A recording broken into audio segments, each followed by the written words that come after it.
Anyway, I've talked enough. Any questions, any comments?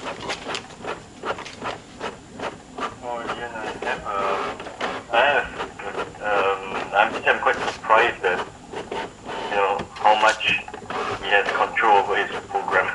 Because I haven't seen any other coach in the Western world, or maybe even in Singapore, or in Australia, that what I've experienced, where the athlete is actually guiding you, the coach, with more the program design, and you only stepping when it's needed. Because I haven't seen that. It's always been the case of, there are a few exceptions, of course, like my coach, but other than that, every coach, most of the coaches in the match is like, I know what's best for you. This is what you're going to do, without even asking them for their opinion.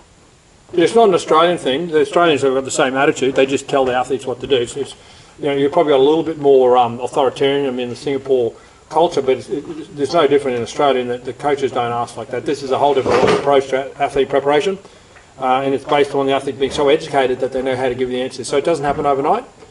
It does take a little bit to educate the coaches, but we definitely lead them in that way as fast as we can. As you can see, it's a lot easier for me. I mean, I obviously have to have some answers. I have to have a bit of a hypothesis. But at the end of the day, I prefer it to a very strong collaborative decision being led by the athlete. Teach them to own it. Yeah, he seems really well.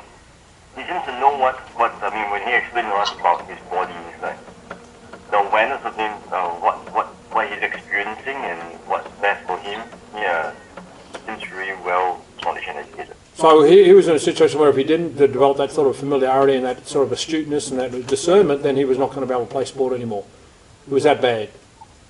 And that's because as a young fellow, he had a bit of an attitude and did what he wanted to do when he wanted to do it, and he paid the price for it. His body just wasn't tolerant of that. Some athletes could do that and get away with it, but he couldn't.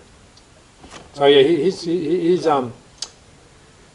like being in jail. He's been in purgatory for the poor decisions he's been making. But so he's had to do it. If he hadn't got to this point in time, he would have had to retire. I'm actually pretty impressed that he's come back from what he's come back from.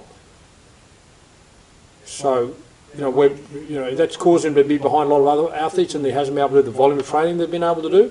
But if he continues to improve and still in the game, by the time he's 28, he'll be one of the few tennis players still standing in Australia. So, that could go in his favour as well. So we're playing a long game.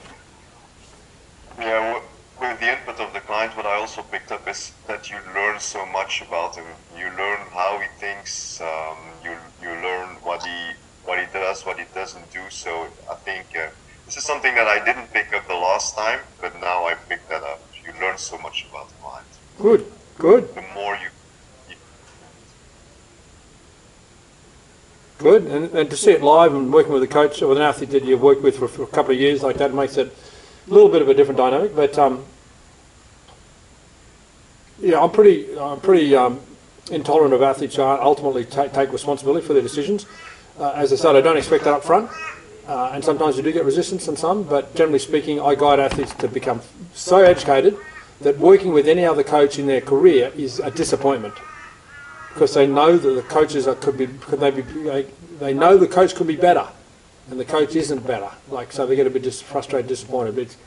And that's why I try to help the athletes. I try and advocate on their behalf and educate their coaches. So I work with a lot of coaches to make them better, so they can help the athlete better. Because if the coach has a limitation as the head coach, then it can really stuff up the whole outcome. Because I've got a comment looking at the program, how his physical preparation program. I remember you ever said something on Facebook about, you actually do appreciate or like athletes who don't really like modern day physical preparation and can understand why the program was designed for him in such a way. Because if I was in his shoes, then I have to go through my tennis training, and you're giving me like squat, bench press, because you're not overloading the program, but if it's being overloaded, then I think the lifespan is really half the lot, and I think that contributes to his to what you guys said about most Australian tennis retire at the age of 24, which is really, really young. Yeah, so the entire world of athletes now is getting shorter and shorter in their careers unless they're incredibly gifted. You're not going to see too many Tom Bradys moving forwards. I think. Quick comment. Yes, go. I like the part at the start when you actually found out that he hasn't taken the lessons, and you were very quick and stern to go about. Okay, the buck stops here, and it sounded like you were ready to shift gears anytime if he hasn't taken lessons, but he mentioned that he did. So I just thought that that moment was a great learning lesson, and that's something that I'm working on.